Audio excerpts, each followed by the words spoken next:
अमरीकी सदर Donald Trump ने सऊदी अरब के इब्राहिम मुआहदे में शामिल होने की उम्मीद जाहिर कर दी। सदारत संभालने के बाद डोनाल्ड ट्रंप ने व्हाइट हाउस में बात करते हुए कहा कि वो समझते हैं कि सऊदी अरब भी बिलाखिर इब्राहिम मुआहदे में शामिल हो जाएगा। इब्राहिम मुआहदा इसराइल और अरब ममालिक के दरमियान ताल्लुकात के क़याम से मुताल्लिक है। ट्रंप के पहले दौरे सदारत में यूएई और बहरीन भी इसराइल से ताल्लुकात बहाल कर चुके।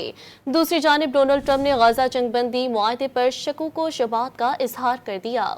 अमरीकी सदर डोनाल्ड ट्रंप ने सऊदी अरब के इब्राहिम मुआहदे में शामिल होने की उम्मीद जाहिर कर दी। सदारत संभालने के बाद डोनाल्ड ट्रंप ने व्हाइट हाउस में बात करते हुए कहा कि वो समझते हैं कि सऊदी अरब भी बिलाखिर इब्राहिम मुआहदे में शामिल हो जाएगा। इब्राहिम मुआहदा इसराइल और अरब ममालिक के दरमियान ताल्लुकात के क़याम से मुताल्लिक है।